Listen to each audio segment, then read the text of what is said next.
I wasn't diving into the local hip hop scene ever. I'm a DJ at works all the time, so I never had time to really have free life or have a life. Right? So I never really got to, back in the day, I went and visit guys live and I go watch guys live. And I've been to watch you live a couple of times, right? And it's like, it's cool, man. But it's cool that you're bringing people on and getting them some exposure, you know what I mean? And hearing their stories and hearing who they are. Because, man, we've got a really good group of rappers. A lot of talent, folks. Man. Yeah. Like, absolutely. So let's introduce him properly. This is Vicious 5150 from the Hazmat crew. Hazmat crew. He's got a lot of AKAs. From right here in Port Coquitlam, Vicious Columbia. Columbia. A lot of music has been released by your crew over the years. Definitely. Yeah, it's pretty exciting to watch. Yeah, no, that's amazing, man. So you grew up in this area? Yes.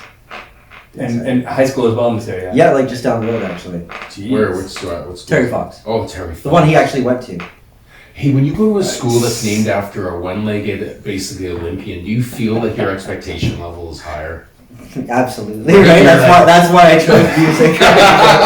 They have a wicked music program there. Yeah, they do. So shout out Steve Sanis, he was one of my teachers.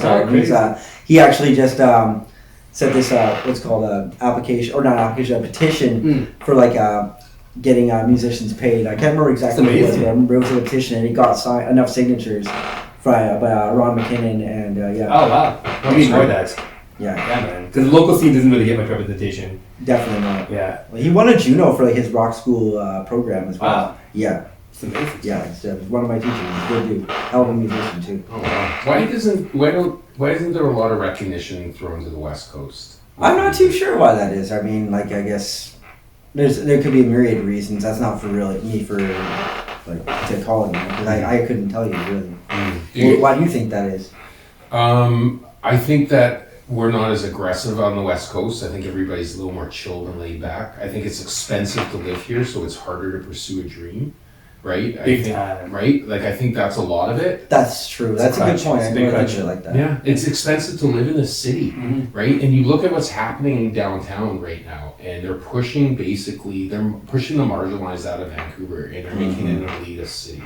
100%. Which is going to make it worse here. There's $1 million condos going to $2 million condos, and it's just and it kills the arts, man. It kills the arts. It really does. Yeah. Like holy shit, does it ever? Because like all of our venues are going away too. Like, I mean, we saw it shut down like the Media Club and all sorts of places. Like back to back. I played there on my last leg of the tour we did with Junk a few years ago. Fucking that show was wild, and then Media Club closed down like not long after that. Man, that was sad to see. Sad. So before you got immersed into hip hop, what was your musical influence before that? I was always I was into all sorts of different kind of music, right? Like there's always been music in my house. Like my parents were always listening to all sorts of different kinds of music, right? So like I was just exposed to everything, and then once I kind of found hip hop, like they were telling me like hip hop kind of comes from everything, because it does. Like my parents are very open minded about that. It's like some people's parents aren't, right? For real. Like especially in this town, I'm just gonna say it. Like, no, 100%. But those certain types of parents, they'll be like. Insert criticism about rap here for whatever reason. Yeah, for sure. Yeah, dude. What year were you born? Sorry. 84. 84. Yeah, no, I grew up in a household that was very restrictive of that kind of music, because they would hear swearwords like, "What do you guys listen to? It's crazy music," right? Yeah. And like it's a weird thing in Indian culture, like because we have a huge colorism problem in Indian culture, right? Like they frown upon lighter-skinned Indians, frown upon dark-skinned Indians. It's kind of like a thing. So Indian culture has never been kind to black people, period, across the world. Right? It's never been kind. So anytime you introduce that kind of movement into your household, your parents like, what's wrong with you guys? Why are you listening to this kind of music? Right. You see the divide there. Yeah, it was big time. And it was weird because it took me having to introduce my mom to Pac's Dear Mama for her to understand. That's my mom's favorite song too. Surprise! Is that weird? You know the weird thing is? Oh my God! My mom was an elderly nurse, tiny little person, and Pac's rapping about his mom saying, "You the correct theme, mama." Well, that was unheard of back then. Yeah, but my mom understood. She said, "Okay, I get it. This is poetry. Dude, I understand." It is. I played my mom that song, and she looked at me and said, "Do you think I'm a crack fiend?" And I'm like, "No, absolutely. That's not, Mom. Why do you take the song so fucking literal? Just relax." Because Pac raps from the heart. And then she just goes off. You don't know. Oh my It's a god. metaphor. It's a metaphor for bigger things. So what would an influence be for you musically that no one would know about? Oh, that no one would know about? Yeah, like, I what's listen to a lot of like ambient music because I produce my beats too. So like, I listen to a lot of like old school funk and stuff like that, and I also like to like. Oh, you can hear the funk. Yeah, absolutely. But I also like to do like the ambient stuff. Like I listen to a lot of composers and stuff like that, like with like a lot of soundscapes. Like you know what I mean? Like because I just love those sounds. You just get high and you just listen to that shit. Mm-hmm. And I kind of like to make my beats like very ambient sounding, right? Like just with beauty in it, right? Not just like funk and like hardcore hip hop. It's gotta have some beauty in it. Have you used any like actual live instrumentation at all on your beats? I do. I don't sample. Like, Yeah. I do all my. So you play everything out? Yes, absolutely. But as far as like live instruments, I would like to take up stuff like that. So Amazing. Like I could do my own keyboard and stuff like that. And this is self-taught. You just got absolutely just an ear for it. Well, like RC the Hazard taught me a lot about those. Like he and I have been working on music for years. Yeah. And like I was always just kind of picking his brain about things like a long time ago. Mm-hmm. So interesting you brought him up because did you know him when he was in his first group?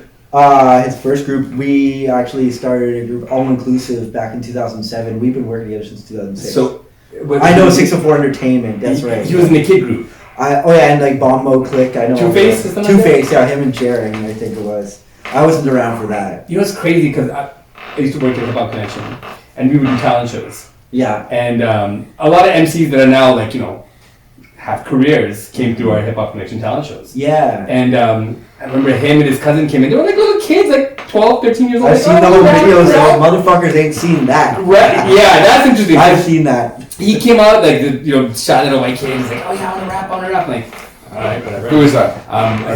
One of his crew. One of his hazmat team. Yeah. And he started spitting. I was like, what? How old are you, man? So he's always had mad flow. Absolutely. Insane flow. And you guys seem to have this. Obviously, the chopper flow is you guys' specialty. Mm-hmm. Where did that come from? We're just like big Bone Thug fans, right? And we opened for them in 2014, so that was like. Wow. Like a boyhood dream kind of shit. Like, yeah. What's your favorite Bone Thug song? Bone Thugs. Oh, Jesus. I'm going by albums, man. E1999, Eternal, every song on there. You know, you're the second person to say that when we asked. And Art of War. I go by albums. But Bone, yeah, you have to, man, with albums. Wait, did you get all the Bone members? Absolutely. No, we only got Crazy and Wish. Like, there was no Busy Bone, my favorite one. There's no Flesh Can't. Anywhere. Busy Bone never. Flesh Can't. Busy wasn't there? Yeah. No, it was just Crazy and Wish, but that was... never changes, dude. He always at the He's first my favorite one, though. He's got problems. he actually looks like he's doing pretty good right now. Now he is. Yeah, back in the day, I was actually watching some old home videos of Bone from back in the day. Busy's just fucking wild. Yeah, he's crazy. He's an inspiration to me musically so much. Because they were like basically about to go to jail before they linked up with Easy. They were breaking into cars and shit and having shootouts and Crazy and Wish, like I think Crazy shot Wish back or Wish shot Crazy back. Yeah. And he's like, "Yo, get the fuck out of the car so they don't think it was you." So Bone was the first kind of chopper flow. One of the most underrated groups of all time. You think they're underrated? For sure. 100 and they're certainly not overrated, man. They're amazing. They got their little era of music was totally disregarded in music. I can't believe that. But do you not agree? Like there's a lot of lovers of Bone Thugs, but in the mainstream and in overall, they don't get their props. They don't get. No one ever says Bone Thugs is my favorite rappers of all time. You never hear that. Great, man. Like, it's horrible. You're not gonna even say everybody. I saw a video of Busy in the studio. They're just fucking. That guy's a goddamn animal in there. Like, just rips like he's just flipping through the pages flawlessly. Bars there. Oh, by the way, you got a heart from KRS-One. Really? This is yes. KRS the God. I sent him a message. I sent him a message saying my boy's talking about you on the podcast right now, and he sent a little heart back. That's dope. KRS. Crazy. Hey man, Chuck D retweeted the video. I would love to MC Red. Now there's a fucking good Chuck D. Yeah. God MC. All right, so if you're gonna become a rapper today, last question on this one. Sure. What would you advise people to listen to become well-rounded in the rap? As far as rap goes, I don't know. Listen to a little bit of everything. I would say take a dabble in everything just to see what you like, and then just expand on things. Just get to know about the entire thing. I listen to every kind of rap. Like rap is just country rap. Country rap. If its song is good, I will absolutely. What do you think of the in the two-step boogie in the don't stop, that song. You remember who does that one? The Blanco guy. Blanco Brown. You ever It heard sounds that song? I have no idea what you're talking about. I feel like I know it, but I don't know. Like, They mix country with rap. Really? I remember like Bubba Sparks doing that shit. Yeah. That shit was fucking fire. But he had Timberland in his back pocket. But shit's still dope. Timberland is like an amazing fucking god. The thing about Timberland's music is it's Look at that timeless. later. It's timeless. Yeah, You can play it 20 years later and it still sounds great. Oh, And fuck. His beats. you have to remind Mike to pass joints. Yeah, there was this one big guy. I think it was Dre and Timberland did a song together. What? And it's like the most, I can't remember what it's called, but it's like the most banging fucking beat I've ever heard in my life. Like, just like. Oh yeah, that would be- It's new? And I think Justin Timberlake did it. I'm not sure. I think it's him and Timberland, and I guarantee they co-produced the whole fucking joint, man. Like that's. I remember my friend. No, I'm cool. I got my pen here. I don't want to get too smoked out. I'll give it up. Maybe later. We'll see. So that was alright. Nothing else. Yeah. So let me hear when you were first introduced to hip hop. What was your first taste? Oh, when you first jeez. drank the juice? When I was well, I guess around. 93, 94, like when like Death Row and Ruthless were like really. You were 9 years old. Well, because it was on TV, right, and on radio That's right. shit, and my friends' older brothers were listening to it too. Mm-hmm. That's kind of how I got introduced, like Bone and stuff like that. And I was like, this I've never heard this kind of shit before. Yeah. And I was like, what the fuck? And like, of course, Tupac. Coolio, my dad took me to my very first concert, and it was Coolio in '96. Wow, Coolio and Groove Theory. wow. It was my dad. Groove Theory. Yeah, it's Coolio and Groove Theory. That shit was the fucking bomb. Oh, dude, she could Yeah, sing yeah, so yeah. good. You all my time. Yeah. Yeah, Coolio fucking killed. This is like during the Gangster's Paradise. Oh, heyday. shit, you got him at his best. Yeah, man. Like, yeah, that was fucking amazing. My dad had never been to a rap show before. He's like, So what were you listening to before you had rap then? Like what was happening? I didn't really develop a musical Yeah. taste yet. Cause I was What a were kid. mom and dad listening to? Like Nirvana, Alice in Chains, Okay, so and then they there's were 90s guys. and they were into like the '80s rock too, Yeah. right? Like there was never like it was never like sweating to the oldies. Yeah. Like they listened to cool. There was rock. some quality Yeah. shit. No, They listen to all sorts of cool rock and roll, like Beatles, fucking Van Halen. They listen to the See, so you have Doors. a good musical, like rounded Yeah, musical absolutely. thing. Exposure. You need to have that, I believe. I think kids these days, why rap sucks so fucking bad with the young kids now, Yeah. is because their lack of inclusion in music. We were lucky to be exposed to it because there were so few mediums. Yeah, I think that's a part of it for sure. Right? It was radio, music video.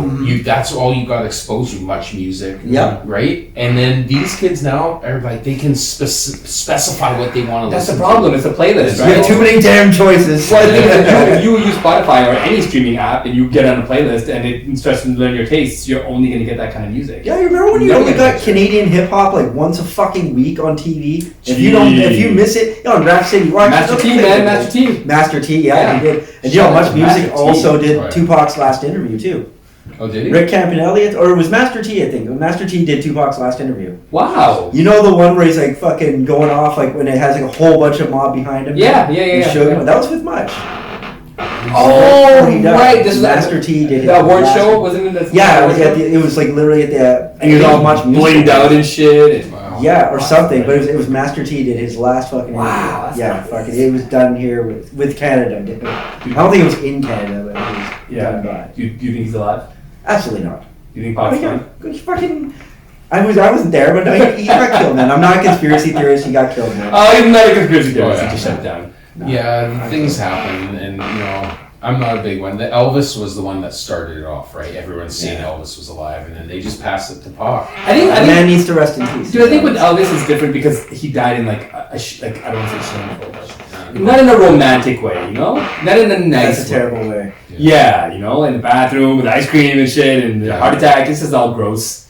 And he was like 300 plus pounds, fat, sweaty, Yeah, that's gross. terrible, man. But with Pac, kind of went out like a guns blazing type of deal, right? Yeah, that's unfortunate too. The man's only 25 years old. Right? Horrible. Like, He's a kid. Yeah, Baby that's what man. I'm thinking about. Like, I was a fucking shithead at 25. Not For like real, that, man. but I mean, like, When you look at a guy like Excision or whatever, oh, except Tentacion, man, that was sad too, man. that Like, was really sad. Like that guy was coming up, man. Like Yeah. I didn't whatever. I thought his music was whatever. I'd play it because I DJ Yeah. parties and shit. It was whatever, right? Yeah. But I mean, that guy was a superstar in the making. Yeah, really you don't believe want to see real, a young guy for real. die like that, man. They Yeah, have such I fame. get, same. Not a fan of the music either, but again, like, you know, you're stealing a potential huge talent. Yeah. Yeah, you never know. You could have turned his shit around and like cleaned up his Yeah. attitude. So, cause he didn't have any room to grow. He's a You need baby. managers and you need PR people and you need to be taken over at that point, right? And you need to, Absolutely. if you're not a gangster, Mhm. when you get money, don't try to be a gangster. Yeah. No. Stay away from that shit, man. The street life's not for you. If you didn't come up in the street life,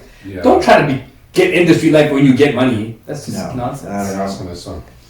Ooh, when did you first start writing rap? When I was about 12, 13. Oh wow, so you Yeah. started young. Yeah, so I was listening to music. I was like, you know, I want to try, right? I mean, I was doing like, I wouldn't show anybody for the first little bit, and then I started like kind of showing people when I was like 14, 15. So you were 97 writing it. Mhm. You've gone through the West Coast funk, the G-funk era. Yeah, definitely. You're already Oh. deep into death row right by Mhm. now. You know what I mean? That's got to be a huge influence. So pop. was- Absolutely. You know what I mean? So the whole 97 was when, well, Biggie died in 97. Yeah. Right? Yeah. Those are some big years of artists dying. Yeah. Those ones, right? Definitely. How did that kind of stuff influence you with music? Well, it kind of felt terrible at that point because I was like, oh man, I just kind of got into listening to guys, and they're just getting killed right there. I'm like, Mhm. Yeah. so you don't get any more music from them? What the fuck, right? Like, cause they were becoming quick favorites of mine. Yeah. Because I remember Biggie dropped Life After Death and had that song with Bone again. Yeah. Notorious Thug said that's one of the best songs ever. And like I was like, man, Biggie was starting to become a real favorite of mine. Yeah. And I'm like, oh shit. All right, so ask them. Ask me what. Catalog? No, the Biggie or Pop. Yeah, it's Tupac, man. It's Tupac all the way. That's not even a West question. Coast for Tupac. sure. I mean, he's just as an artist, as everything, a catalog. It's Tupac all the way. It's interesting because Pac and Big both work with Bone. Yeah, and Easy did, and Big Pun did. Yeah, and Pac didn't flip up his style. No. Kept his his regular Mhm. pattern and regular flow. And Biggie went the full double time flow. He killed it. He Which is killed it on kind of unheard of for East Coast rappers because they weren't really doing at that that at the time. time. Yeah, I mean, Jay-Z was playing with double time, yeah. but he wasn't really a star. He was kind of like a nobody at the time. Yeah, it was Jay-Z and Jazzo. Remember Yeah, that? yeah, On the song Hawaiian with Soul Big Daddy feed. Kane and all that. Back in- Yeah. I mean, That Show and Prove. That show, Shaheem was on. yeah, That shit yeah. was Well, fire. I mean, Big Daddy Kane was kind of like one of the first that started to use those complex couplets in his raps, right? Oh, fuck. Him and Rakim yeah. were kind of And Cool G rap. And all yeah, they're kind of birthing a new style, and Jay-Z is the East Coast rapper, couldn't rap that. double time. Big It Daddy Kane. was kind of almost frowned upon for an East Coast rapper to spit double time. Like, why are you doing At that time, yeah. You're not. That's not New York. That's not East Coast. Yeah. You know. Yeah, like we're stick up kids and fucking Yeah. this and that. Yeah. Deep Onyx, that kind of Yeah, shit. yeah, you know, Nori That and shit's dope. like Nori, like guys like Nori were like the epitome of Yeah. East Coast hip hop. You know, one pat Yeah. leg up and stuff. And Jay-Z had to kind of flip up his whole style. Yeah, man, fucking nuts. But Jay-Z, he came into his own. My favorite era of Jay-Z for sure was like when he was doing that song with Foxy Brown, that "I'll Be Good" one. Oh yeah, okay. With the fucking Renee and Angela sample. Yeah. That shit was dope. That's one of my favorite Jay-Z. You like the Reasonable Doubt. Yeah. Reasonable Doubt. I'm gonna be totally sacrilegious with hip hop. I wasn't a big fan of Reasonable Doubt or Illmatic. Oh, I like shit. it was written better. It was better Wow. than Illmatic. I gotta say I think this is the first time I've ever heard someone say. And that. Painful, Eric B and Rakim, I did not really enjoy either. I'm not. It's just I wasn't a big fan. See, that's real blasphemous in the Exactly, and I love in doing the that. East. Some people get mad at me for that Ooh, shit. there is not a single person in the East Coast that doesn't have Rakim in their top three. Or Rakim's a good rapper. Or right? Illmatic as their greatest album. Yeah. That's crazy. That's a bold statement. I like that. That's But this no, guy. the Controversy. song with from Eric B and Rakim from the Juice soundtrack. Oh. Know the Ledge. That's the best song they ever did. That shit's Amazing. And Follow the Leader. Yeah. And fucking I like Microphone Mahogany. Fiend. Mahogany's money. Juiced, I think, is it's hard. It's probably the Guess best Who's rap Back? soundtrack. And Guess Who's Back record. Yeah, it's a good one. Yeah, I think Yeah. Kane is on there. Yeah, Kane is on that fucking. That soundtrack. Juice one takes you on a journey. Like if you were Yeah. to play it from start to finish. Uptown from Anthem, Naughty by Nature. Oh, Tretch, dude, that was Tretch is one of the best amazing. rappers alive right there. Too. Yeah. Dude, Uptown Anthem with the piano. Oh man. Give Tretch his flowers, man. Yeah. Oh, for sure, At that for sure. point, yeah. I think it's kind of cool that Eminem puts Tretch in his top 5. Stretch has to be in the top 5. That's a fucking not debatable. Especially if you're a real spitter. Like, if you really take your rap seriously. Another underrated group. Yeah. Naughty by Nature, fuck yeah. They don't get their props. Not at all. Like, okay, so Naughty by Nature, dude. Bone, to me, put out 2 classic albums. Yeah. Creeping on the Come Up, East 1999. What about Art of War? Okay, so this is what I was gonna say. I didn't think Art of War. I kind of felt like that's blasphemy. Yeah, that's blasphemy right there. I kind of felt like Art of War. I kind of feel like when they made Art of War because they had a contract they had to fulfill. Ruthless, yeah. And they put out the double album. Art of War was a double album, right? It was a double album. Yeah. And I felt like it was just too many songs. Yeah, that's why like it's a journey for me. Like I just take bike rides. It used to be journeys. Yeah. Mm-hmm. Double albums are great. Yeah, because you can only listen to some double albums. Some of them sucks.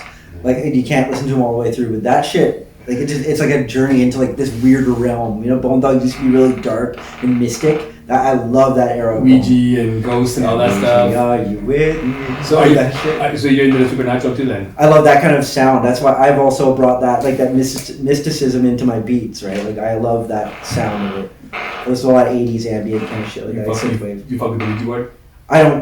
We did it in our music video for Witching Hour. We were just fucking around with that. Like if I'll show it to you, Hazmat Crew Witching Hour music video. And we were literally like fucking with a Ouija board and everything. Anything happen? We made a cool music video. It possessed us to make the best thing ever. This Hazmat, your team, right? Yeah. Like, where do you guys come up with the name? Like, where did that all start? RC the Hazard. He was thinking of names for like an organization to start. And our homie Dex, who's a battler in KOTD. I don't know if you're familiar with him. No. Okay, anyways, he's an old school homie of ours, like a killer fucking battle rapper. Mm-hmm. And he was like, "Yo, you should go buy Hazmat Music." Right? And then we kind of branched off doing Hazmat Crew.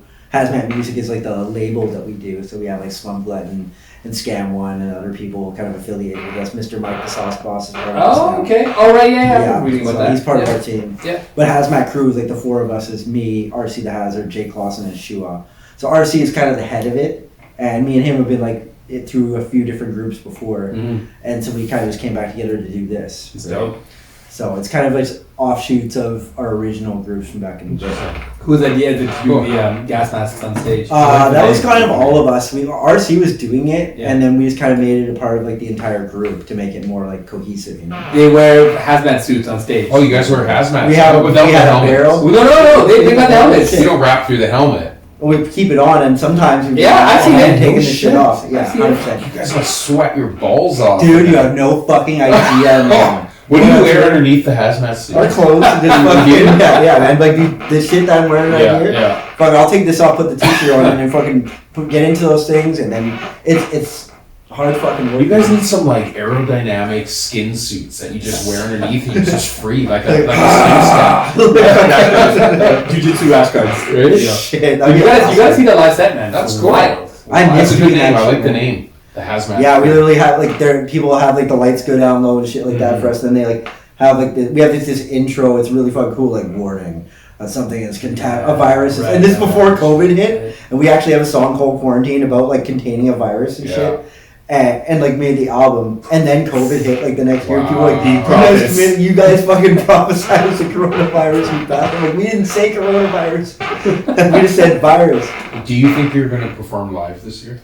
I'm not holding my breath. I'm not holding my breath. I'm gonna be honest here. In 2021, is the Hazmat Crew want going in front of a stage? I would love to. I would absolutely love to. It must be killing you right now. You know what? I'm just dipping my hands in different things and like trying to fucking like just keep my hustle going and like more creativity, right? So I don't really sweat it too much. No. I'm dying to get back on stage, but if I don't get back on stage, I'm always gonna have like something else on the go. Like describe to the people listening what that feels like. Well, it's because we had need to get there.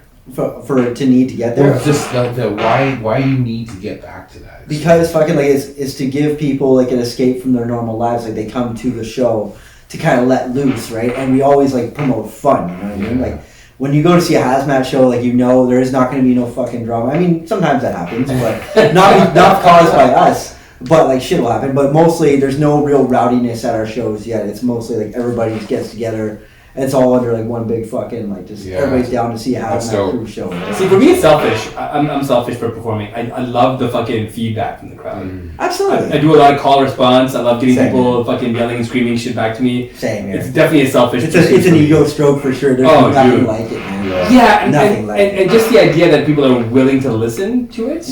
Right. That's a big one. Yeah, like it's crazy because I remember like I was telling you off camera, I wasn't the most confident kid growing up. Just said I hadn't quite discovered my own confidence yet. And then if you told me like years ago I'd be like rocking a show with like hundreds of people there and they're all fucking like screaming for the shit, like I would have never fucking believed it. What was your first show like? My first show was like at High Creek Youth Center with my buddies back in the day. High Creek? Yeah, with a couple of my buddies. Like it was like an overnight. Yeah, it was like an overnight fucking event they were doing, and like a or something. No, it was more so as a get together of people and whatnot. But the first like show I did like in my adulthood though was with RC at the North Delta Fire Hall. Oh wow! With him and his dad's band. Him and his dad's band. Yeah, that shit was so dope, and I remember I was nervous that I was gonna fuck up because I was like, I'm just gonna do it, and then we killed it. And it was dope. That's nice. Where you were obviously nervous. Absolutely, because I never like. What'd you tell yourself before you did it? You just fucking go do it, man. Just go do it. You're born this. This is you. You were born. Well, because like if I'm here, I'm like, don't be a bitch. Just go. Just fucking do it. If you don't, then you're a bitch. Just do it. Yeah. So when did you shake that self-consciousness? I kind of grew out of it, I guess, right? And doing music and getting in front of crowds more, meeting different kinds of people who also were like on common ground. Then I decided to figure out, I was like, okay, it's not really just me alone in that shit. And I just kind of naturally learned from it and grew out of it, right? From other people's experiences. Awesome. Do you think hip-hop is kind of built like an armor for you? Absolutely. Absolutely. It's crazy. Yeah, hip-hop is a beautiful thing like that. Every single MC I talk to feels like hip-hop gave them something. Absolutely. Like, it's because not everybody can do it. Yeah. It's because you mastered something that not a lot of fucking people can do. And when they try it, they look fucking stupid. Yeah, and you the thing is, you gotta not be afraid of looking fucking stupid. Because you know what? I've looked stupid a million fucking times. I might look stupid right now, but I don't give a fuck. Well, I think that's the thing about hip hop. Like if you're performing hip hop and you're fraudulent, it shows. Yes. Oh, dude, you shine with the fraudulence. Yeah, my bald head, my fraudulence. Yeah, and people can see it because something about being an authentic artist and speaking your truth, people can. I think that's what they relate to, right? Absolutely. And if you're phony, you see it. Yeah, it's body language and everything. Right? Yeah, just learn how to. You meet some of the biggest fucking liars and weirdos in the music scene, and some great people too. Yeah. So you've done a ton of albums. Yeah. How many total? Oh geez, how many albums? That's a good question. If you could put a number on it, how many would you say? I think just solo albums. I think 15. 50? 16 might be. I know 17. 17 solo albums. 17. And you've had a handful of collabs. Yeah, lots of Hazmat Crew records and other collab albums with various people too. I produced other albums for people. Mm-hmm. So yeah. Wow, what's the dream collab? Dream collab? Oh Jesus. I don't know. There's so many fucking people I could do that with. Historic. What's your dream vicious collab? How about that? I'm gonna ask you. I think hearing you with Tech 9 would be pretty wild. That would be dope. Yeah. Oh, I just did songs with King ISO and with Twisted Insane. Oh, all from the same. That shit was fucking dope. Twisted Insane from Brain Sick, but yeah. Oh right. And I meant to sing Tech 9 because you have the same flow. No. I think it would be hella complimentary to what you guys do. I would love to do a song with Tech. I would love to do a song with like any of those cats because we just did a song with Stevie Stone. Mm-hmm. Like we kind of like fuck with Strange and Brain Sick a lot because like that's kind of like where our fans are too, right? So we share common ground. It's pretty dope, and that's a deliberate choice. Absolutely, because it's a similar style, right? And the fans like similar music to us, right? Like that Twisted Insane track me and RC did. That's like just over 18,000 views or streams right now. It's nice. That's dope, man. We're doing good. That's our best song, our biggest song ever for sure. That's huge. Yeah, Spotify's the bitch though. Yeah, but I made a whopping $17 off that song, motherfucker. Oh, you mean selling on Spotify? Yeah, Spotify because you get paid like fractions of cents, right? 0.00001 cent per stream. Jeez. Something like that. Yeah, it's pretty fucking gross. But it's one wavy. Yeah. Okay, how about historic collaboration? All time. got one song with someone historic throughout it. Oh, like me with someone's historic? Historic collaboration. Love to do a song with Pac. Ooh. I would have loved to do a song with Tupac. Ooh. That's my dream. I would have loved to do a Is song. that your dream club? If I could work with one I can make hip-hop beats artist, and like that, just like the ones he was doing, and I guarantee me and him could have meshed on something. And Yeah. I'm saying it. Fuck you. I think with the shit that I talked about, I think me and Pac would fucking hit it off. I bet I learned a lot from you, dude. I wish I was member of Jodeci. Jonas. Oh God, yeah. I think about freaking you. he fucked with them heavy. He really liked Jodeci, Yeah. man. Yeah, he did a lot of songs with them. They had that song, the song with that Dog Pound, like Oh, "Come right. up to my Oh, room, yeah, great I song. recognize you." Oh, it's so good. But- All right, so what's in your playlist right now that we might not expect to find in there? If we were to look through, what would we bust you on in your playlist? Oh geez, I'm listening right now to Guilty this. pleasure. I'm listening right now to a lot of like 80s synthwave kind of songs. There's an album by this group called The Midnight. They make a lot of music like that. And it's an album called Endless Summer. I listen to that shit because it's just fucking synthwave. I walk around the forest and shit. Listen to that shit. It's fucking dope, man. It sounds like a female hygiene product. Yeah, it's Endless Summer. You can ride a bike again up a mountain. Fa-la-la-la-la. Do you ever go to like a party or something and the DJ's playing? I don't know, Bonnie Henry. Am I allowed to say that? All right, like you go to a party and the Don't fuck DJ's struggling, you know what I mean, and playing like music that's like it's a You can song. say Port Coquitlam Bar. It's okay. Yeah. Right, if you're at a party and it's whatever, what's a song you would suggest to a DJ if he was sucking?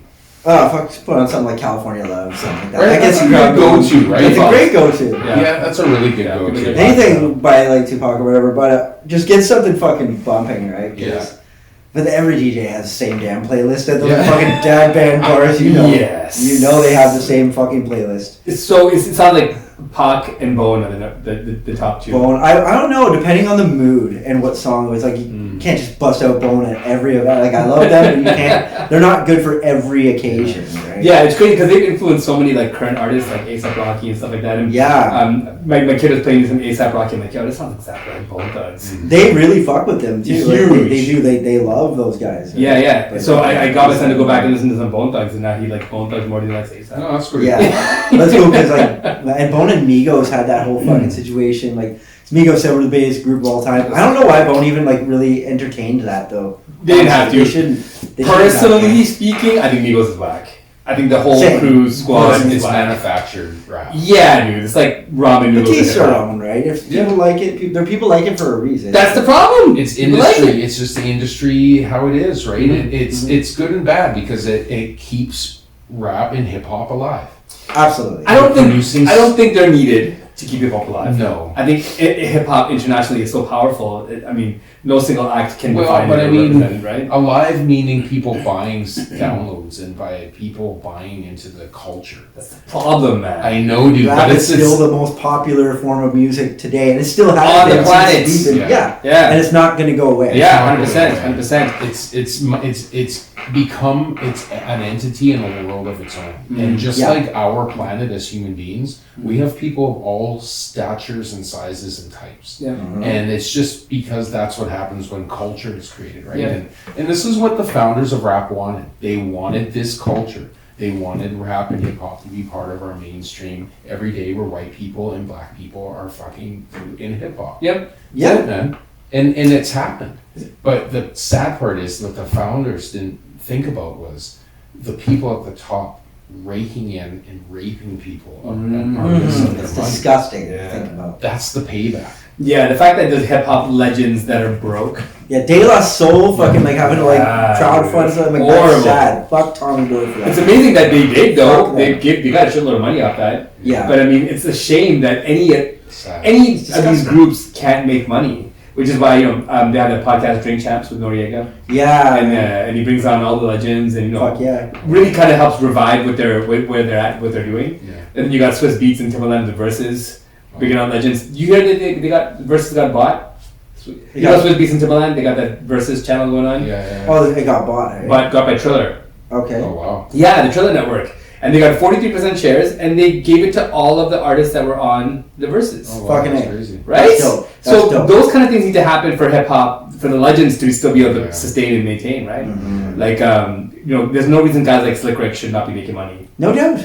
Yeah, it's really tragic. It's unreal. He's such a super That's talent. this kid. That's how they fucking say it. Yeah. That's how They really say that. And he's a super talent, like beyond measure. And I mean, it's crazy to me because hip hop's a spectrum. Obviously, there's a huge spectrum. There's the idiocy, the nonsense of the bottom of the barrel type hip hop that's mass marketed. Mm-hmm. And the problem is the mass marketing part of it. For non hip hop fans that look at hip hop, if they were to just see an image of what current hip hop looks like, and they go to the Grammys and they see, I don't know if you saw the Grammys, Cardi B, Megan Thee Stallion had a right, yeah. And that's the image that they get of hip hop, and they're non-fans. If they're gonna look at hip hop, they're like, this is trash. I can't watch it. This is trash. And then they would see like, if you're used to listening to, it's a terrible comparison. Let's just say you listen to Celine Dion, and you watch a Celine Dion live performance. Trash. You don't have to like her music, Yeah. but when you hear her voice, you're like, holy fuck, she can sing the lights out. Every note's flawless. There's no mistakes. Right? Yeah. And then you watch Amigos live performance, where they don't rap. Backtrack is playing louder than their vocals are playing. They're never on beat. They never hit a bar. They never hit the timing. And you see a non-hip hop fan look at this, and that's a representation of hip hop. Like, fuck, these guys. This is not music. This is the kind of stuff that fuels, guys like Ben Shapiro to say hip hop is not music. Oh, Ben Shapiro, fucking, scientifically proving. Yeah, what a piece of shit. Like, he actually said hip hop is not music. Yeah. It doesn't fulfill the criteria. So my wife said. yeah, and obviously this imperfect world is impossible to do. But if that same non-hip hop fan gets exposed to a Kendrick doing one of his live performances at the Grammys, then there's a different outcome, right? Like, oh, I don't like it, but it's artistic. I can see art in it. But so much trash just diminishes the culture. Drives me fucking crazy, man. It's really unbelievable. It's a sad effect, cause and effect of what we've created. And rock was that way too. Look what happened to rock and roll. Yeah, dude. Okay, remember the end of rock and roll was glam rock.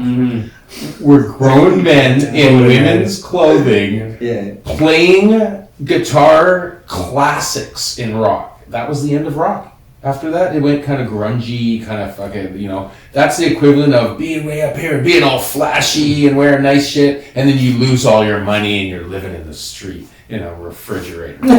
Right? And that was the Is it a big refrigerator box? Yeah, it was a refrigerator box. That's a big fall. Wow. with your blanket, come as you are, right? Just like going to sleep. I actually saw somebody playing that song outside Metrotown the other day. It was about just like that scenario. Feels good when Yeah. Well, But I was like, man. I don't know if you heard the story, but when Hendrix and Janis Joplin and all these rock stars were blowing up, legends creating this phenomenal music, there's stories that they were purposefully exposed to drugs that diminished their quality of life and ended up killing them because the following was just becoming too hard to control. They're trying to wipe out the hippie movement for a long, long time. Absolutely. Right? And a part of that was taking away the leaders of the hippie movement, which were the Hendrix, the Joplins, the vanguards of the movement, the Doors, all these groups, and they were kind of like deliberately poisoned out of existence, which made way for glam rock. Yeah, and Poison. Yeah. The band Poison. And disco.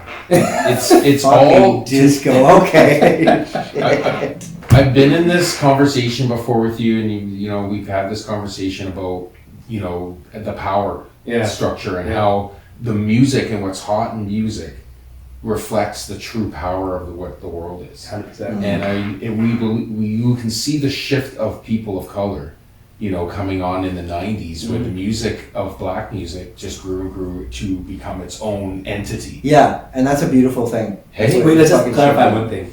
All music is black music. All of it. But I'm talking pop in the eyes of the regular person that just walks around. My mom, mainstream, like anybody, just people walking around looking at life. You can see that, and you can see that that's where power is going as well. Yeah. I'm gonna ask you something. Have you experienced rap bias because you're white? In my earlier days, a little bit, people would say shit. That's, especially, like I said, living in this town, like people have that mentality a little bit. But I don't know. I didn't face that too much. No. Maybe because I was good. Like, I don't know what it is. Could be. A lot of my friends other are people? rap.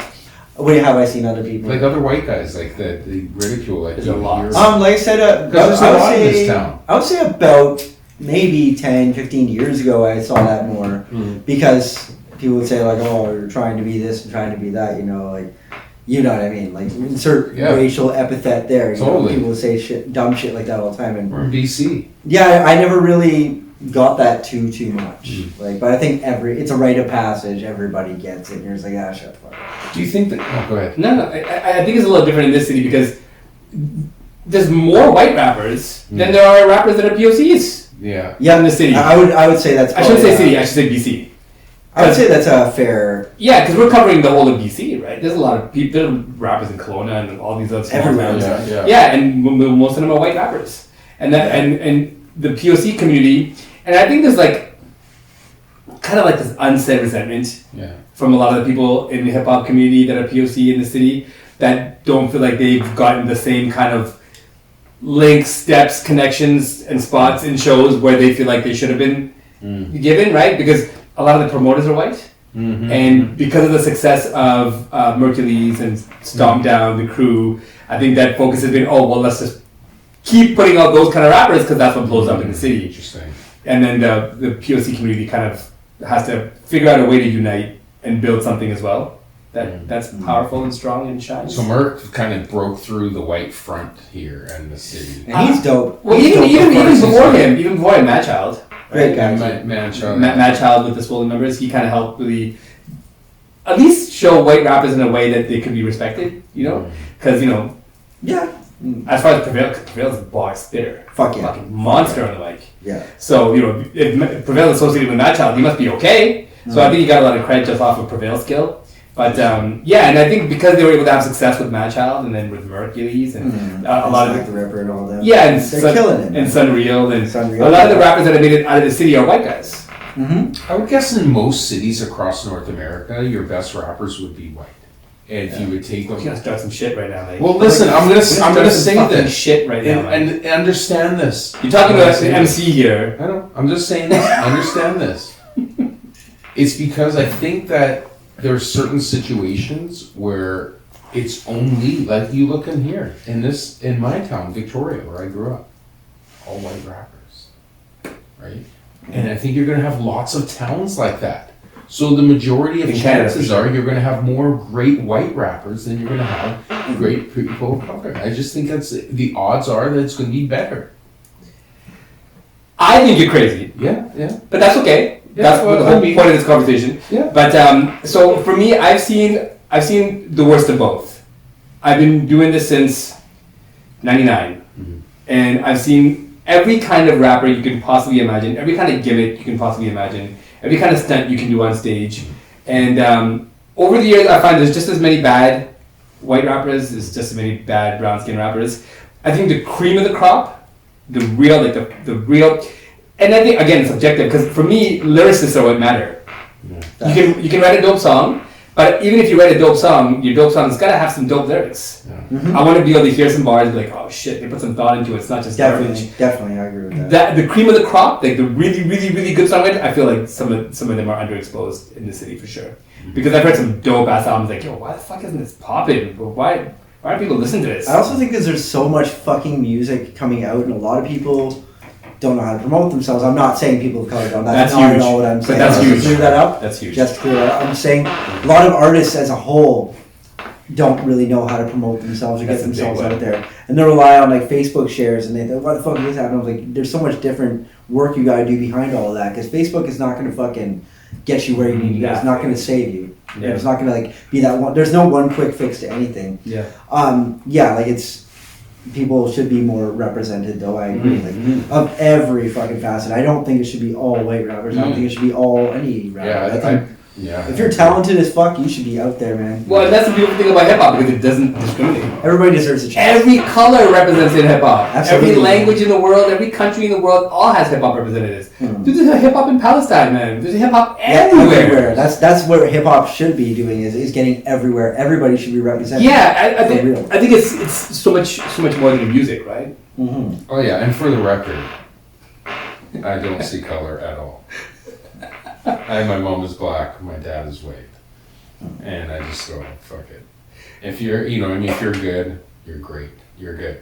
If you, I consider a rapper good if you can go on stage and actually rap an entire song in the beat and fucking deliver that song. Damn right. That's all it takes to be a good rapper. We don't see that a lot either. That's all it takes. Yeah, we don't see that a lot. You're absolutely right about that.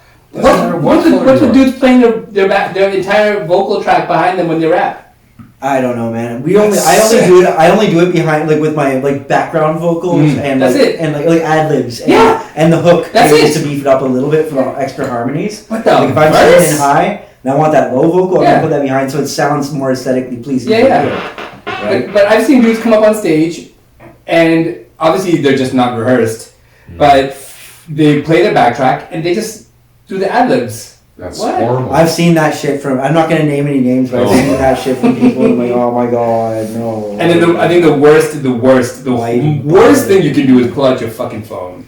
I've seen that. I've seen that a couple of times from people, not just from like from. I've seen that on TV. Dude, I've seen that from Matt Child. I was trying to be nice about that. I mean, whatever.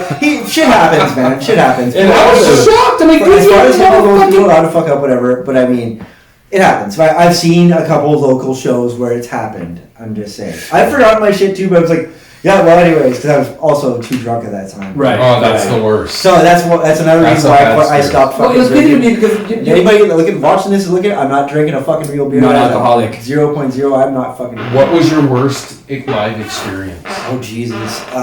Oh God, I've had quite a few of those. I'm gonna say in your hometown, Victoria. Okay. In Victoria. It's sick and dying. You'll remember this for sure, and I'm sorry for doing this at your fucking show. I swear to God. He was nice enough to book me a goddamn show and took me with her and everything. I just got too fucking plastered with Fireball in the daytime when we did the show, and I just shit the goddamn bed, and it's awful. Was that trip? The Copper Owl, yeah, I fucking just shit the fucking bed. I remember Diz and Omer standing beside me, and I kept asking, so how's it going tonight? Diz like, you just asked them that? Like, damn it, I did too, and I was flubbing the whole shit. You can't just say something sidebar about Sick and Dad? Awesome. This dude took me to Victoria. Paid for the whole fucking trip. That was the fucking trip. That was the trip. Hotel, ferry, everything, and got me booked a couple of shows too. Wow. Like, this guy's without an ask. Yeah. Without any kind of an ask. I liked him the first day you introduced me to. Right? He's just one of those dudes, man. Yeah. Yeah. We'll definitely get about it. What's your worst stage experience? To be completely honest with you, man, I haven't had a really horrible one. I've been very lucky. Yeah. I've been performing with dope people my whole career making music. Mm-hmm. I don't think there's ever been a stage I've left where I was mad. Interesting. Or upset or defeated or like, I fucked up. Dude, I prep hard, man. I prep a fucking lot. I make sure every show, man, I don't drop any bars. My breath is flawless. I'm fucking obsessive about it. And I heard Outkast talking about this once. And when they prepare for shows, they run track.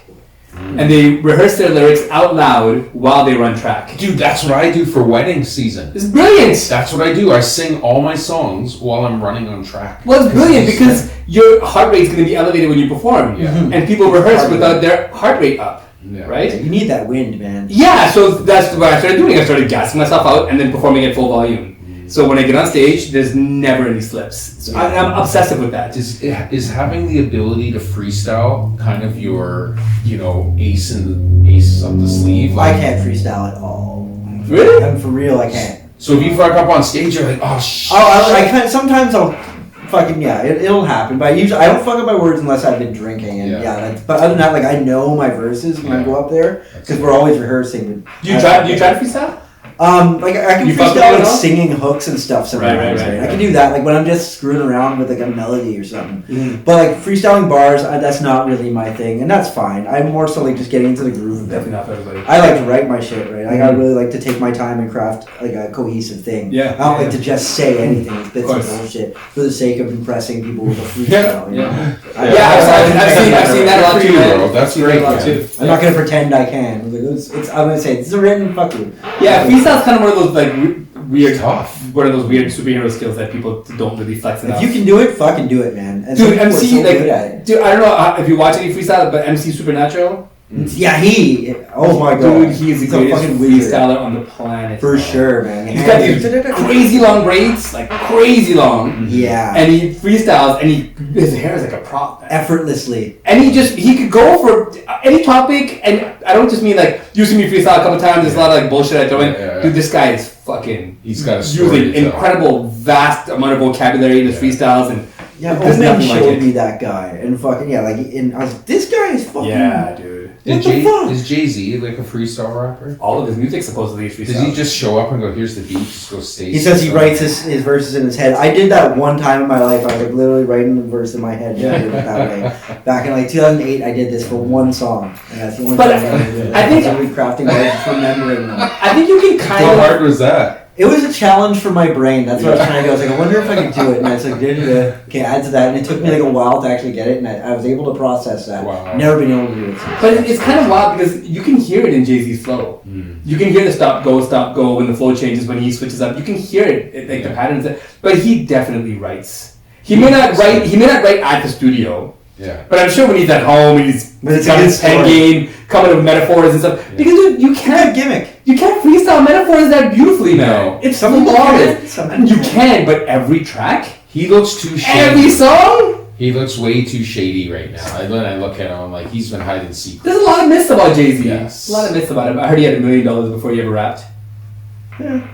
Maybe. Yeah, he was big time crack dealer in New York, so he had $1 million before he ever wrote a rap down. That would help. Yeah. I'll take your career off your feet. Get a crack. Statute of limitations, man. Statute of limitations. You Yeah, can't get prosecuted. right. So you already asked me about the worst live experience. Yes. What's the greatest live experience you've had? Oh, it was when we opened for Bone, for sure. Because it was like just Shit. getting people, cause, like you could feel the fucking room, because it was a sold out fucking show, right? Like 300, 400 people. This Hardware Center? No, this is at Fortune. Oh shit! First show I ever did at Fortune, and like, oh fucking love that we tore the fucking roof off. There's a YouTube video of it, right? And dope. if you'll watch that video, and I'm like, make some fucking noise, and like I was like, yeah, fucking ready to go. And it was the first time I did my song Recipe for Disaster. I debuted a new song that night. That's how sure of myself I was. And I was like, okay, I'm not gonna try this for like 1 or 2 people. Let's fucking try it, because it's a fast song. You gotta do it, man. It's a fast song. Like there, so I was like, okay, this is gonna go really well over with this crowd. Yeah. So I'm gonna try it tonight. It was Recipe for Disaster.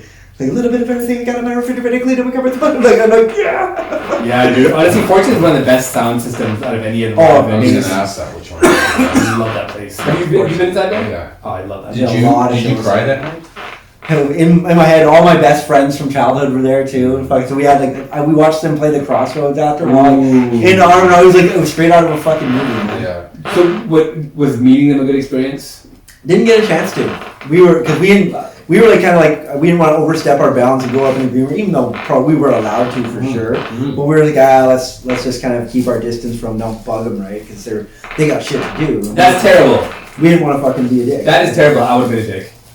We were just trying to be humble because we were just like so grateful for the opportunity. Yeah, dude, it's once in a lifetime, man. Well, it's kind of like we weren't trying to be so. Say hi. That's whatever they were. They might not have been in the fucking building the whole time. I mean, true. we met Devin the Dude have after personal issues. So yeah, Devin. Who knows? Yeah, because I've had a chance to meet a handful of. Devin the Dude is the nicest person alive. Yeah, some of these guys are dicks, man. Some of these guys are real dicks. I've never met. You know who's surprisingly not a dick to me and very polite? R.A. the Rugged Man. Oh shit! And we did when we had him in New West. Yeah, really. And everybody's always saying he's the biggest piece of shit prick ever. And no, he's like, he saw us perform. He's like, you guys are dope, fucking. Nice. Like, R.A. the Rugged Man came up to me with that. I was like, man, that's the shit right there. You know who was surprising? That was like just nice a real nice guy. That's awesome. Dub C. Dub C, I didn't get a chance to meet him. We opened for him, and I had Fortune in 2015, and there was a big brawl that popped off. Dude, he's a fucking that shit was crazy. Giant human being, man. He's a big. He's wide like a house, man. I got to see him on stage after that fucking incident. Oh my god, that's awesome. Yeah, dude, I was so shocked because he looks so intimidating, but he's just such a nice guy, man. Well, yeah, it's pretty cool. It is, right? They're artists, right? Yeah. You gotta believe and buy into the brand, you know? ICK was told me when Dub C was in fucking Vancouver,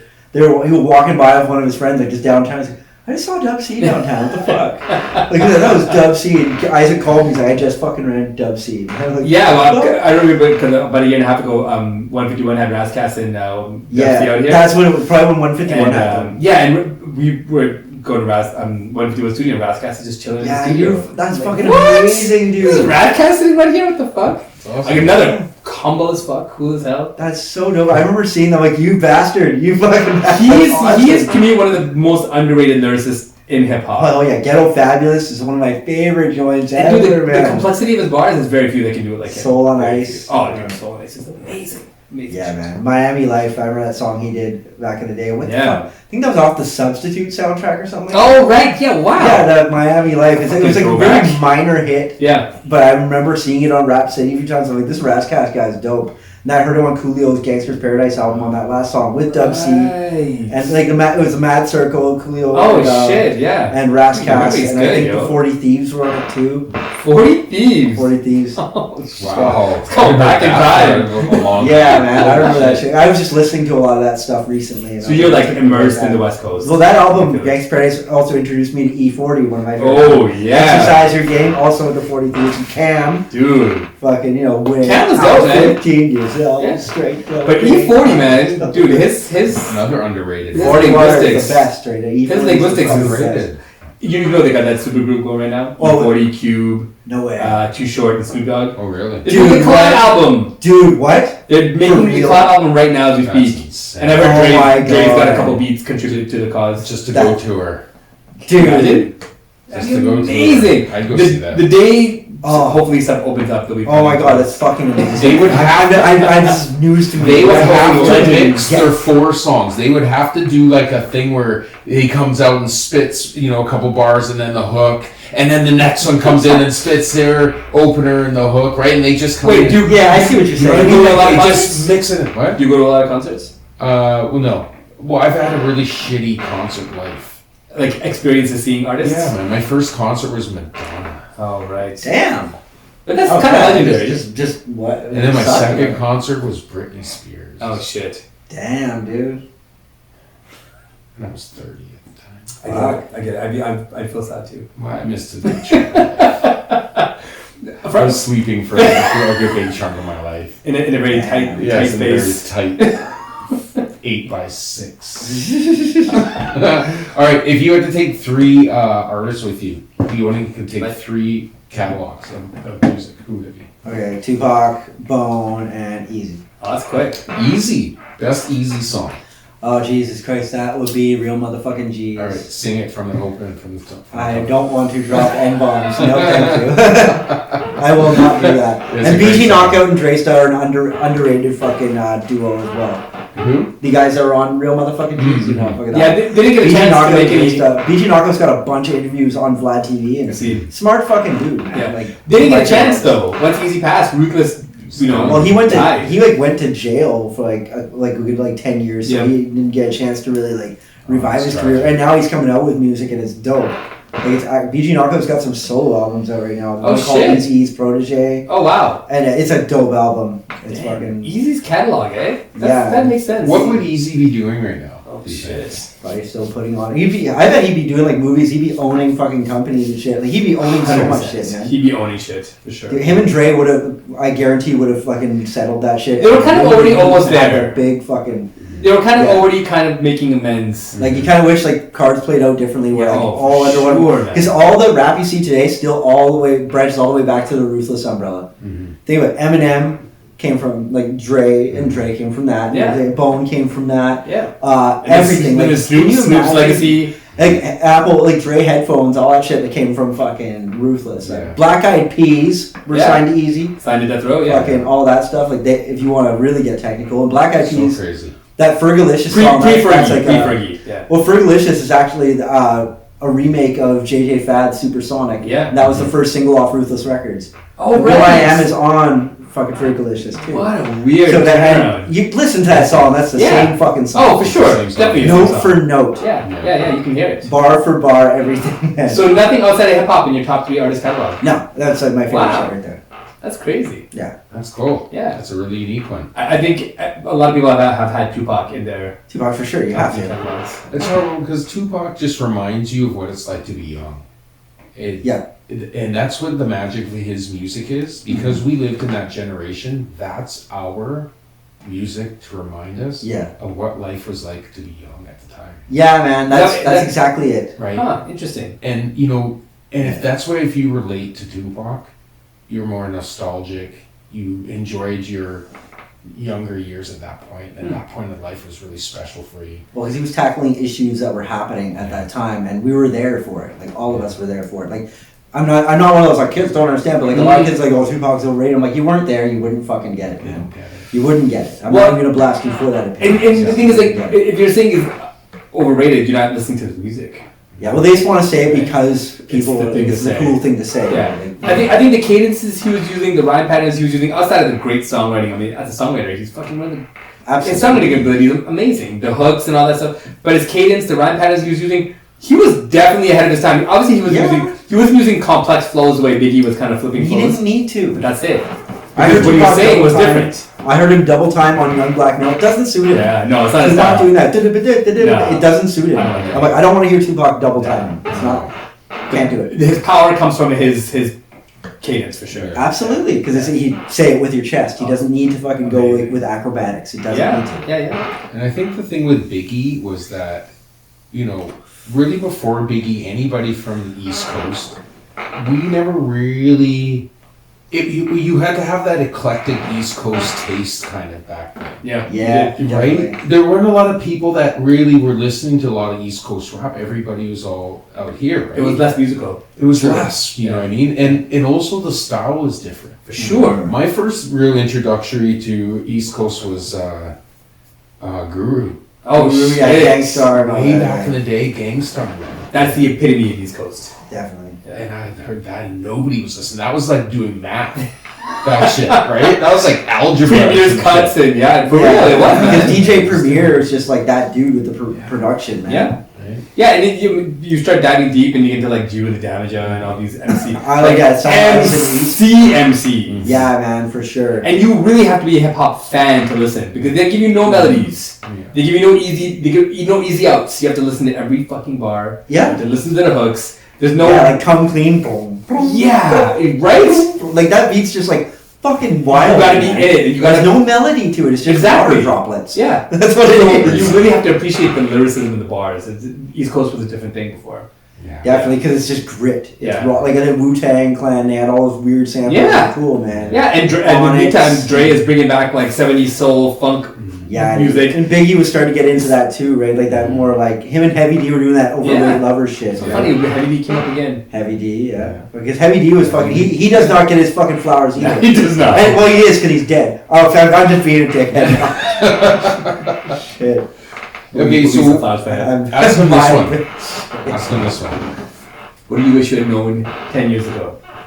Oh Jesus, I don't know. That's a tough question. But I don't know. Like just life. Oh, stop being a shithead. Man. Stop being a fucking shithead. It's good life advice. Were you stubborn 10 years ago? Yeah. I mean, fucking, I was just a wild shithead at that point. Was it just because you were like, fuck this, I know what I want, and I'm fucking... I used to think like you gotta like get lit before you perform, and fucking, that's just all what it's really centered around, like just all that shit. The enjoyment part. I kind of grew out of all that and just being a fucking idiot. I was still like, I'm surprised I got the opportunities that I did. Like considering like how I fucking was back then, it was kind of an annoying fuck. I'm gonna be honest. You're still young. Exactly. Well, I'm 36, 37 this year. What about you? What would you wish that I knew? Yeah, 10 years ago. Okay, what year was it? 2011. So 2011. What do I wish I had known? I wish I would have known. Okay, so I still have this dream of doing what I'm doing, but I wish that. See, technology has changed it, right? Because there's a lot of things I wish we had the technology we have now 10 years ago. Right. True. Right. You know what I mean? So everything I'm saying is like, I wish I had this technology 10 years ago. So, you know, I guess I wish I would have dug in a little bit harder and been ahead now in the game and been on top of the technology. I know, I wish I'd learned that too, sorry. Right? It's true though. Instead of catching up. Right, instead of trying to catch up. So now though, I'm in a pace, and I think we're all in the same boat. You're in a pace where you catch up quick to technology. Mm-hmm. It doesn't get too far away from you at the time. There's some things that to me, I haven't tried like the VR. You're pretty fucking good at this shit. Yeah, All but the I'm stuff. good at like audio video club shit. You know what I mean? Like, you know what I mean? Plug and play. Yeah, right? Like HDMI. And, Yeah. you know what I mean? Like, I'm a DJ, so yeah, this stuff comes natural to me, right? But I wish, I don't know, I wish I would have been more on top of like, you know, things like Bitcoin. Yeah, see, I don't know anything about that. I don't know either, but I wish that 10 fucking years ago I would have been more on top of that because, you know, I would be the guy that has a little stash of Bitcoin somewhere if I would have thinking about it. But 10 years ago, I was happy to just be fucking walking the streets. True enough. Man, I was happy. I wasn't thinking too much of anything but just freedom. Freedom is a big deal. Yeah, I mean, I just had to have different priorities back in those days too, right? And like, I don't know, like I'm just glad that I've gotten to this point now. Right? Yeah. So you've had some failures. Oh yeah, just like obviously, like I could have probably been further along than I was, right? Like 'cause I was just doing shows at the same bar like for like every single week and shit like that too, and like why how come people aren't coming as much, you know, like you know. But I was also like becoming like the house band at certain bars, but I thank those bars for giving me the opportunity. The practice is important. Definitely, I got a lot of stage practice. I don't know. I guess I can't say I regret anything because like I was just learning how to like what works and what doesn't work. You know, But I think I did okay considering. Yeah. So what's your go-to hype to get a crowd going? If you walk in and the crowd's like kind of I don't know. I just kind of feel out the room and just see where it goes, man. Like we kind of just we're doing this together. That's what we're doing here. Have you ever gone on with a guy that just is a crowd killer? Like someone that's like just cools the crowd? Or something before they go on, and then you gotta come on and hype the crowd back up? No, I mean like, no. Everybody that's performed alongside me has always like carried. You've always been good. You've always had a really good type. Yeah, like with people that I performed with, they're always like bringing their shit like alongside me. Like nobody, I don't have to pick up anybody's slack because then I wouldn't keep. That must be tough. I know it's tough. No, we all know where we're supposed to be doing, right? Because we all kind of like run a tight ship like that, right? Like we make sure everything's like where it's supposed to be. Yeah. What's the goal for Hazmat going forward? Just keep expanding, man. Just keep expanding our brand and fucking like getting more shows going, more content. Like just keep giving people that, you know, and like just continuing the ride. We have to do that now. It isn't just putting out singles or anything anymore. CDs. COVID didn't stop us one single bit. No. Like we got our guy Shua. Like he made a fucking video game. I did a voice cameo in it. Man, and it's called like you got the hot sauce. Yeah, we got the hot sauce there. Fucking Jake Lawson is in that video game too. He plays like a scientist. So, wow. Yeah, Shua writes books and stuff like that. Damn. Like, and we've just been working on all sorts of different things. A lot of creative So stuff. music's not just music then. It's like, No. dude, you gotta do more than just... Yeah, we print out merch and stuff. Music's the first step. Yeah. Music is kind of like this is our talent, but the rest of it is the true business. Yeah, and it's just about content. And I just got on TikTok recently, so I'm just like... Oh, you got a TikTok? And I love making stupid... I love making stupid ass I'm about videos, to follow you. Dude, for real, awesome. But yeah, like I just like making stupid videos and stuff like that. And, yeah, it's fucking funny, man. And I'm just like just playing around with it being stupid. You kind of have to, man. You have to be in all of it. It's just fun. Like I'm not even taking myself seriously with like all the shit that I post most of the damn time, right? Like you've seen my posts, man. It's just like fucked. Like, well, you're enjoying yourself. Fucked, right? Yeah. And that's kind of like what I want to put across people. It's like I'm not Mr. I'm taking myself seriously rapper guy. I'm gonna be like I'm a fucking idiot. Look at this. Like, you know, I just So it's a 24-hour job though to sell music and make music. Absolutely, it is. Right? This is a lifestyle. Like it isn't, because I think some people look at rap and they go, well, you know, these guys are just doing this, you know, on their free time or the weekend or something. Yeah. And if you do that, you don't really, it doesn't become anything. It's a hobby, right? Yeah, exactly. This isn't a hobby for you. No. Or for you. Yeah, both of you guys are so fucking dedicated to this. I don't know how not to be. Like, This I've been is doing it just so long. That's exactly it. Like I don't know what else. 20 plus years. Yeah. Wow, it's crazy how it becomes your life, right? And that's what I don't think people get about hip hop is it truly is a culture in itself. Yeah. And It is, and it saves lives, man. It builds lives. Yeah. Like it's created so much value, and people can say like the negative things that they want to say about it, but I mean it's a necessary evil, and it's gonna be here forever. you could see it. We always say it, man. You could see a hip hop fan a mile away. It's better than Absolutely, and I think everybody nowadays is more so a hip hop fan. And so hip hop has found its way into everything. You're hearing like country music with hip hop elements in it. Listen to like, there's I just hear it sometimes. And I'm like, I know I'm not a big fan of country. I like old like outlaw country kind of shit sometimes. But I mean, overall I don't listen to it. But some of the new stuff I hear, it'll have like hip hop influence kind of beats. Like even some trap kind of. Like they're doing that shit right now, man, and they're trying to say like they're not fucking like what, no rap around here. Yeah, like, you see, they're totally bringing it in there. I'm closed-minded as fuck when it comes to my hip hop. Yeah, you are. I'm pretty open-minded. I'm gonna say right now, as far as new rap goes, there's a song that's a total guilty pleasure. We're gonna bring it back around. Lil Nas X Panini is a fucking dope song. That beat. Have you heard that song? Like Alexa. Like it's such a good beat. Play Lil Nas X Panini. You're gonna have to mute this on the podcast though, because you'll get flagged for copyright. Like YouTube will fucking like and Spotify those like fist strip it off. Literally like on camera, they're just getting yanked like. Yeah, it's a weird thing that happens. Yeah, but yeah, no, I haven't heads up, man. Don't do it. I haven't heard it. I'll show it to you later. Okay. And what was the happiest moment of your life?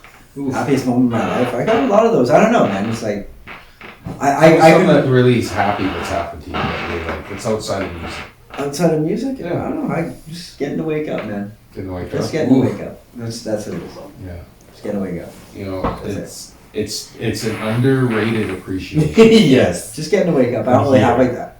I'm just grateful. I'm grateful. Oh, still. Yeah. So lackluster answer. Yay. No, that's a great answer, man. Do you have a verse you want to spit for us? You know what? Yes, I will. Yeah, feel free, man. Alright. I'm in it for reasons that include inspiring you, getting down to the root of it, cutting deep like a Ginsu, into the issue till it gets finished. Bye-bye, I guess the boot like Toodaloo. On to the next, you know we gotta move. Rap is the vessel that I'm choosing and it chose me as though it were a part of me from the beginning totally. Never did I harness any inspiration bogusly. I got it from within and delivered it for the world to see, as well as hear and feel. It all is way too real and way too many layers to peel. Kind of the biggest deal and people know that. That isn't anything so new to them. No, like I kept it hidden like a name under a pseudonym. I never needed to be proving it, cause it was so undeniable. Upon hearing this, no refuting this fact about the beneficial way for me. The rap's been there, continuing to be today, so I handle with care. Yeah. Wow. That's off my new single coming out March 26th called With Care. It's giving me music video on Spotify, everything. Only on High Phrase. Damn. Why don't you let people know where they can find you on social media? What I can find out? Okay, Facebook.com/TheVicious5150. Just go to Facebook to search Vicious5150 and it's there. IG at TheVicious5150, TikTok at TheVicious5150. And you don't have to be creative. TheVicious5150. You don't have to be creative with the spelling. Just spell the word vicious. Put the links. How about put the links in the description? There's no hip hop spelling. It's not VISHIS. But yeah, we'll put on the links. We'll put all the links in the description. And ACDJ, Mike down. where can they find you? Finally picking my shit up off the ground. Jesus. You know what? We're going to have Sunday night. You're not going to hear this is good. But Sunday nights we're doing fundraising for special charities. We're going to do some fundraising for some great groups, I hope. Mm-hmm. Right? Get a lot of people together online playing games and then have pass a great message on to them. It'd be amazing. Yeah, dude. We're going to try and build something different. Good stuff. Through the high. You're a giver, Mike. You're a giver. No, but we're gonna do it, dude. We're gonna do like not just the podcast, but we'll do like podcast and then game cast. Yeah. Oh, shit. After the podcast, and then people can come on and win some money. Like, and give away some money and give away some money. Yeah, we're gonna step it up, dude. Listen, we've seen these podcasts in Vancouver. Yeah. Right, and there's some really good ones. Yeah. Some talented people out there. We're lucky to have guests like this gentleman. I'm lucky to have you guys here. Right? Thank you so much. Absolutely. And when we get back to rapping and we get back to live shows, and, you know. But yeah, before one other reason why I appreciate having Will here is because when I for a little while I didn't really do any shows, just writing, and there was a couple of times where you guys had show opportunities and shot me messages like, hey, you want to jump on a show? Yeah. And kind of kept me in the thinking of doing shows. Yeah. So everybody that ever reached out to me and was good, you know, while we're all climbing on our way up, it's a matter of making sure that we represent, man. That's awesome. Yeah, show that same love back, man. Like, fucking, we're always glad to have you on shows. Very much appreciated, man. Thank you, sir. You know what it is? It's Elite, Alite. High Faith presents. We got On Point Podcast with myself and Queasy. We got the 90s ride with myself and ACDJ. 1994. 1994 coming up. Oh shit. We got Faraz behind the camera. Amazing. He had us sounding and looking great again. Shout out. That's what we do, y'all. High praise. Peace. Yeah.